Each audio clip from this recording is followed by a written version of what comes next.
지금 캐나다 방송 내부 분위기가 급격히 바뀌고 있다는 소식입니다. 불과 몇 주 전까지만 해도 독일 쪽으로 기울었다는 평가가 지배적이었는데 최근 들어 캐나다 주요 방송과 조달 관계자들의 발언 수위가 눈에 띄게 달라지고 있다는 분석이 나오고 있습니다. 현지에서는 이미 정해진 판 아니었느냐는 질문이 동시에 나오고 있는 상황입니다. 이상한 지점은 바로 여기입니다. 캐나다 대표단은 이미 독일과 노르웨이를 방문했고 독일 해군이 운용 중인 잠수함까지 직접 탑승해 긍정적인 평가를 내린 상태였습니다. 그 직후 현지 언론들도 캐나다가 독일 중심의 잠수함 클럽에 합류할 가능성이 높다고 보도했습니다. 그런데 지금 캐나다 방송은 정반대의 이야기를 꺼내고 있습니다. 왜 이런 변화가 생겼는지에 대해서는 아직 공식적인 설명이 나오지 않고 있습니다. 다만 현지 분석가들 사이에서는 성능이나 기술 문제가 아니라 계산의 방향이 바뀌었다는 말이 조심스럽게 나오고 있습니다. 이 판단의 배경을 숫자와 구조로 보면 이야기가 전혀 다르게 보인다는 지적입니다. 현재 캐나다가 추진 중인 차기 잠수함 도입 사업은 최대 12척 규모로 캐나다 역사상 최대 수준의 국방 조달 사업이 될 가능성이 큽니다. 이 사업은 단순한 무기 구매가 아니라 향후 수십 년간 유지 보수와 산업협력, 정치적 책임까지 함께 묶이는 장기 계약입니다. 그래서 이 결정은 지금 캐나다 정부 내부에서도 상당한 부담으로 작용하고 있는 것으로 알려졌습니다. 캐나다 정부가 처음 이 사업을 구상했을 때의 전제는 비교적 단순했습니다. 잠수함 성능은 기본 조건으로 깔고 여기에 얼마나 큰 경제적 보상을 제시하느냐가 승부를 가를 것이라는 계산이었습니다. 이 구도에서 독일은 자신감을 가질 만한 위치에 있었습니다. 독일은 이미 캐나다 온타리오주에 약 70억 달러 규모의 배터리 공장 투자를 진행 중이었습니다. 캐나다 역사상 최대 규모의 외국인 직접 투자로 기록된 이 사업은 독일 정부와 방산업계가 우리는 이미 캐나다 경제에 깊이 들어와 있다고 주장할 수 있는 강력한 근거였습니다. 독일 측은 이 배터리 공장을 사실상 보이지 않는 카드로 활용하고 있었습니다. 이 시점에서 캐나다 정부 내부에서는 잠수함 도입과 별개로 자동차 산업과 제조업 기반을 유지해야 한다는 정치적 압박이 커지고 있었습니다. 특히 온타리오주를 중심으로 한 제조업 일자리는 연방 정치에서 민감한 변수로 작용하고 있었습니다. 그래서 캐나다 정부는 한국 측에 노골적으로 현지 자동차 공장 설립을 요구한 것으로 알려졌습니다. 이 요구가 처음 나왔을 때 업계에서는 이 조건을 받아들이지 않으면 한국은 사실상 탈락하는 것 아니냐는 관측이 나왔습니다. 자동차 공장은 투자 규모도 크고 장기적인 수익성 계산도 복잡하기 때문입니다. 실제로 한국 내부에서도 이 조건이 현실적인지에 대한 논란이 있었던 것으로 전해집니다.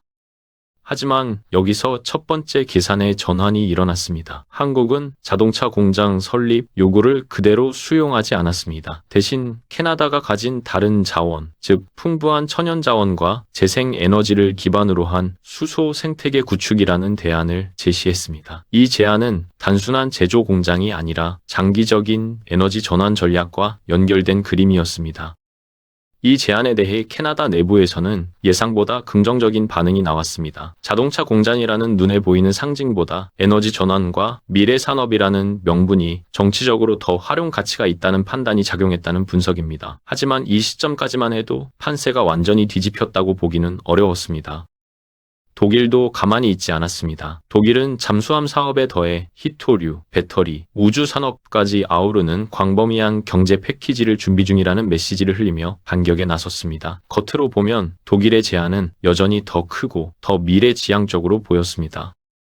그런데 한국은 이 지점에서 전혀 다른 방향으로 계산을 옮겼습니다. 한국이 꺼내든 카드는 캐나다 정부가 공개적으로 말하지 않았지만 내부적으로 가장 골치 아파하던 문제였습니다. 바로 온타리오주 알고마 지역의 철강 기업 알고마 스틸의 위기였습니다. 알고마 스틸은 생산량의 상당 부분을 미국 시장에 수출해왔던 기업입니다. 하지만 최근 미국의 고율 관세 조치로 인해 가격 경쟁력을 거의 상실한 상태였습니다. 여기에 더해 친환경 공정 전환을 위해 석탄 기반 생산 방식을 전기로로 바꾸면서 필요 인력이 급격히 줄어들었습니다. 이 결과 수백 명에서 많게는 1000명에 가까운 숙련 노동자들이 일자리를 잃을 위기에 놓였습니다. 이 문제는 단순한 기업 구조 조정이 아니라 지역사회 전체를 흔드는 정치적 폭탄이었습니다. 캐나다 정부로서는 이 사안을 방치하기 어려운 상황이었습니다. 바로 이 지점에서 한국의 제안이 들어왔습니다. 한국은 만약 열척 규모의 잠수함 수주가 성사될 경우 알고마 스틸에 새로운 철강 가공 시설을 건설하고 수백 명의 고용을 창출하겠다는 투자를 약속했습니다. 투자 규모는 약 3억 4,500만 달러로 알려졌습니다. 이 제안은 표면적으로 보면 독일의 배터리 공장에 비해 훨씬 작은 금액입니다. 하지만 정치적 효과는 전혀 다른 차원에 있었습니다. 캐나다 정부 입장에서는 당장 눈앞에 있는 해고 사태를 완화할 수 있는 현실적인 해법이었기 때문입니다. 더 중요한 것은 이 투자가 단발성 지원이 아니라 잠수함 건조와 유지 보수 과정에서 알고마 스틸의 강제를 우선 사용하겠다는 구조로 설계됐다는 점입니다. 즉, 일회성 보조금이 아니라 장기적인 수요를 보장하는 방식이었습니다. 이 계산이 공개되자 캐나다 내부에서는 한국은 미래 산업을 이야기하지 않았다. 대신 지금 터질 폭탄을 정확히 짚었다는 평가가 나오기 시작했습니다. 독일이 캐나다가 바라는 미래를 이야기했다면 한국은 캐나다가 당장 피하고 싶은 현실을 건드렸다는 분석입니다. 이런 상황 속에서 캐나다 최대 민영 방송사가 한국을 직접 찾았습니다. 국방 조달을 담당하는 특임 장관과 주요 관계자들이 함께 한국 조선소를 방문했고 이 장면이 방송을 통해 소개됐습니다. 이 방문 자체가 캐나다 내부에서는 하나의 신호로 받아들여졌습니다. 방송에서는 보안 문제로 촬영이 제한됐지만 이미 실전 배치되어 운용 중인 잠수함 내부를 직접 둘러본 경험이 전해졌습니다. 현지 방송은 이 잠수함이 단순한 설계안이 아니라 이미 검증된 플랫폼이라는 점을 반복해서 강조했습니다. 특히 눈에 띈 부분은 캐나다 방송의 논조 변화였습니다. 이전까지는 독일과의 비교를 중심으로 신중한 태도를 유지하던 방송이 이 방문 이후에는 판이 한국 쪽으로 기울고 있다는 표현을 사용하기 시작했습니다. 이는 캐나다 언론으로서는 상당히 이례적인 톤 변화였습니다. 방송에서 강조한 또 하나의 포인트는 생산 능력이었습니다. 한국 조선소가 로봇 자동화 기술을 활용해 연간 수십 척의 함정을 건조하고 있다는 설명이 나왔고 이 속도가 캐나다 조선 업계가 따라가기 어려울 수준이라는 평가가 이어졌습니다. 이 대목에서 이야기는 다시 숫자로 돌아옵니다. 캐나다는 잠수함을 단순히 구매하는 것이 아니라 장기간에 걸쳐 유지보수와 부품 공급, 기술 이전까지 고려해야 합니다. 생산 속도와 체계가 갖춰져 있느냐는 비용과 직결되는 문제입니다. 독일 잠수함 역시 기술적으로 높은 평가를 받고 있습니다. 다만 독일이 제안한 구조는 다국적 공동 운용과 장기 협력에 초점이 맞춰져 있습니다. 이는 안정적이지만 캐나다가 원하는 즉각적인 산업 효과와는 간극이 있다는 지적이 나옵니다. 한국의 제안은 반대로 캐나다 내부 산업과 직접 연결되는 구조를 강조하고 있습니다. 철강, 조선, 유지 보수, 그리고 추가적으로 논의되는 어뢰 생산 시설까지 포함된 패키지는 캐나다 정부가 의회와 국민에게 설명하기 쉬운 그림을 만들어줍니다. 캐나다 방송이 특히 주목한 부분도 바로 이 지점이었습니다. 잠수함 성능 비교를 넘어 어떤 선택이 캐나다 동부와 서부 해안에 더 많은 일자리를 남기는가라는 질문이 방송의 중심으로 이동했습니다. 여기서 또 하나의 반전 요소가 등장합니다. 캐나다는 해군 전력뿐 아니라 육군 현대화 사업도 동시에 고민하고 있습니다. 미국 의존도를 줄여야 한다는 인식이 확산되면서 지상 무기 체계까지 포함한 패키지 제안이 정치적으로 매력적으로 떠오르고 있습니다. 한국은 잠수함과 함께 지상 무기 현대화까지 연계하는 방안을 제시한 것으로 알려졌습니다. 이 제안은 공식 문서로 모두 공개되지는 않았지만 캐나다 관계자들 사이에서는 하나를 선택하면 여러 문제가 동시에 풀린다는 평가가 나오고 있습니다. 반면 독일은 대학과의 산학협력, 인재 양성 같은 장기적 접근을 강조하고 있습니다. 이 역시 의미 있는 제안이지만 당장 실업과 지역 경제 문제로 압박을 받는 정치 환경에서는 즉각적인 설득력을 얻기 어렵다는 분석입니다. 이 모든 흐름을 종합하면 지금 캐나다 방송의 태도 변화는 우연이라기보다는 계산의 결과에 가깝습니다. 성능 비교에서 갑자기 마음이 바뀐 것이 아니라 정치적 비용과 이익을 다시 따져본 결과라는 해석이 설득력을 얻고 있습니다. 그래서 현지에서는 당장 계약하라는 표현까지 등장하고 있습니다. 이 말은 한국이 이미 모든 조건에서 앞섰다는 선언이라기보다는 더 이상 지체할 경우 정치적 부담이 커질 수 있다는 경고에 가깝습니다. 이 사업의 최종 결과는 아직 확정되지 않았습니다. 다만 분명한 것은 캐나다의 판단 기준이 처음과는 완전히 달라졌다는 점입니다. 그리고 그 변화의 중심에는 성능이 아니라 구조가 있습니다. 이번 잠수함 사업은 무기 선택의 문제가 아니라 캐나다 정부가 어떤 문제를 먼저 해결할 것인가에 대한 선택으로 변하고 있습니다. 독일의 계산이 틀렸다기보다는 캐나다의 현실이 그 계산을 받아들이지 못하고 있는 상황입니다. 지금 이 순간에도 캐나다 내부에서는 저울질이 계속되고 있습니다. 그리고 그 저울 위에는 잠수함의 재원보다 실업자 숫자와 지역 정치의 압력이 더 무겁게 올라가 있습니다. 한 줄로 정리하면 이 싸움은 기술의 승부가 아니라 구조의 선택입니다. 그리고 그 구조는 지금 조용히 한쪽으로 기울고 있습니다. 아직 끝난 게 아닙니다. 지금까지는 겉으로 보이는 변화의 이유만 꺼냈을 뿐이고 이제부터가 캐나다 내부 계산이 왜 완전히 뒤집혔는지를 드러내는 구간입니다.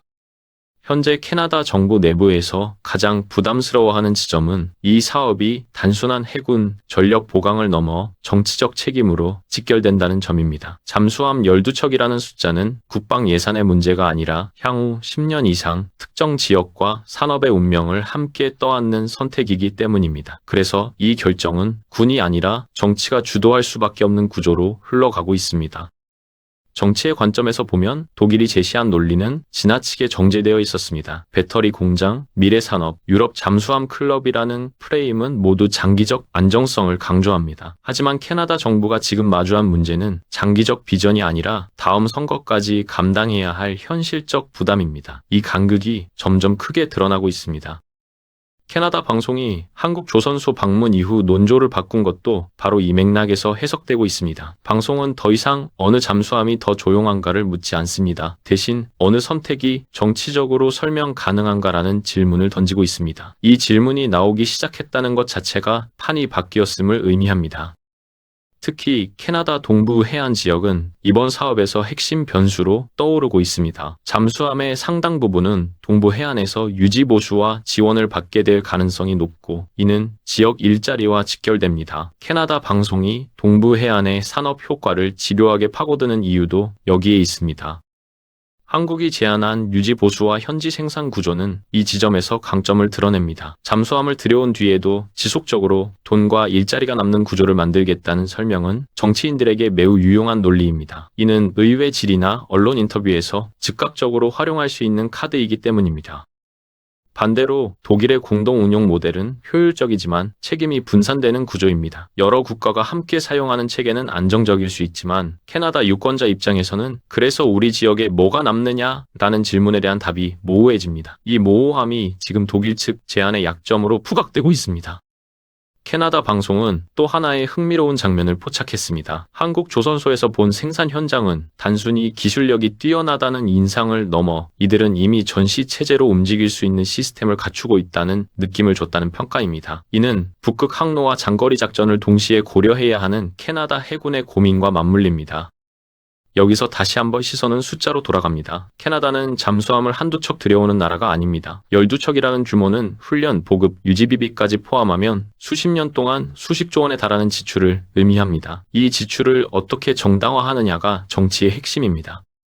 한국의 제안은 이 비용을 국방비가 아니라 산업 투자로 포장할 수 있는 여지를 줍니다. 철강 공장, 유지보수 시설, 관련 부품 생산까지 엮이면 국방 예산이 지역 경제로 환류된다는 논리를 만들 수 있습니다. 캐나다 정부로서는 이보다 설명하기 쉬운 구조가 없습니다. 이 때문에 캐나다 내부에서는 한국의 제안은 너무 노골적으로 정치적이다라는 평가도 나옵니다. 하지만 이 말은 비판이라기보다는 정확히 핵심을 찔렀다는 인정에 가깝습니다. 정치의 언어로 번역 가능한 제안이었기 때문입니다. 독일이 당황하는 지점도 바로 여기입니다. 독일은 산업 강국이고 미래 기술에 강점이 있습니다. 하지만 캐나다가 지금 필요로 하는 것은 10년 뒤의 청사진이 아니라 이번 해와 다음 해의 해고 숫자를 줄일 명분입니다. 이 엇갈림이 점점 더 분명해지고 있습니다. 캐나다 방송이 당장 계약해야 한다는 표현을 쓴 배경에는 이 조급함이 깔려 있습니다. 시간이 갈수록 이 사업은 더 많은 정치적 부담을 낳고 있고 결정을 미룰수록 책임은 커집니다. 그래서 방송은 사실상 정부를 향해 압박을 가하고 있는 셈입니다. 이 흐름 속에서 캐나다 여론도 서서히 움직이고 있습니다. 온라인 반응에서는 왜 이미 실전 배치된 플랫폼을 두고 실험을 하느냐는 목소리가 커지고 있습니다. 이는 기술 문제가 아니라 리스크 관리의 문제로 인식이 전환되고 있다는 신호입니다. 여기까지 오면 이 싸움은 더 이상 한국 대 독일의 경쟁이 아닙니다. 캐나다 정부가 어떤 위험을 감수할 것인가, 어떤 책임을 피하려 하는가의 문제로 바뀝니다. 그리고 이 구도에서는 한국의 제안이 훨씬 직관적으로 작동합니다. 지금 캐나다 방송이 보여주는 변화는 감정적 반응이 아닙니다. 이는 정치, 산업, 고용이라는 서로 다른 계산이 한 지점에서 맞물리면서 나타난 결과입니다. 그래서 이 변화는 쉽게 되돌릴 수 없는 방향으로 흘러가고 있습니다. 아직 계약서는 쓰이지 않았습니다. 하지만 판단의 기준은 이미 이동했습니다. 그리고 한번 이동한 기준은 다시 성능 비교의 테이블로 돌아가지 않습니다. 이 사업은 결국 누가 더 좋은 잠수함을 만들었는가로 끝나지 않을 가능성이 큽니다. 누가 캐나다 정부를 가장 덜 곤란하게 만들었는가라는 질문으로 마무리될 가능성이 점점 높아지고 있습니다. 한 줄로 말하면 캐나다의 선택은 기술이 아니라 정치의 문제로 변했습니다. 그리고 그 정치의 계산은 이미 방향을 드러내고 있습니다. 그리고 그 시스템의 핵심은 단순합니다. 약속을 지키는가, 환경을 가리지 않는가, 위기 때 바로 쓸 수 있는가. 노르웨이는 이 세 가지 질문에 한국이 가장 현실적인 답을 내놓았다고 판단했습니다. 이제 마지막으로 남은 질문은 하나입니다. 이 흐름이 어디까지 갈 것인가입니다. 노르웨이에서 시작된 선택이 북유럽 전체로, 나아가 유럽 방산구조 전체로 번질 수 있을지 말입니다. 그리고 바로 이 지점에서 한국 방산의 진짜 의미가 드러납니다. 누군가를 이겼다는 이야기가 아니라 누군가가 스스로 한계를 드러냈다는 이야기입니다. 결국 노르웨이는 새로운 무기를 고른 게 아니라 오래된 계산을 버렸습니다. 그리고 그 선택은 이제 다른 나라들에게도 같은 질문을 던지고 있습니다.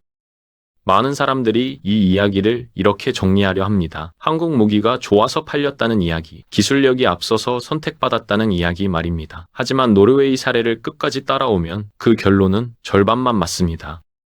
노르웨이는 한국을 선택한 게 아니라 독일과 미국의 방식을 버린 겁니다. 느린 납기, 정치에 묶인 결정 구조, 환경을 가리지 못하는 설계 철학, 이 모든 걸 더 이상 감당할 수 없다고 판단한 겁니다. 이건 감정의 문제가 아니라 계산의 결과였습니다. 지금 당장 쓸 수 없는 무기는 아무 의미가 없고 위기 상황에서 허락을 기다려야 하는 무기는 전력이 아니라는 결론에 도달한 겁니다. 노르웨이는 이미 한 번 그 대가를 치렀습니다. 그래서 이번에는 달랐습니다. 명분보다 일정, 동맹보다 실전, 체면보다 생존을 우선했습니다. 그 선택의 결과가 한국 무기였을 뿐입니다. 이 흐름이 중요한 이유는 여기 있습니다. 한국이 잘해서가 아니라 기존 질서가 스스로 균열을 드러냈다는 점입니다. 북유럽이라는 가장 까다로운 환경에서 가장 냉정한 계산이 내려졌고 그 결과가 공개된 겁니다.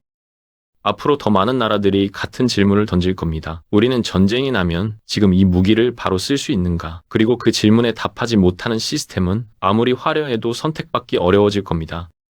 노르웨이는 그 질문에 가장 먼저 답을 요구한 나라였습니다. 그리고 그 답은 생각보다 조용하지만 아주 분명한 방향을 가리키고 있습니다.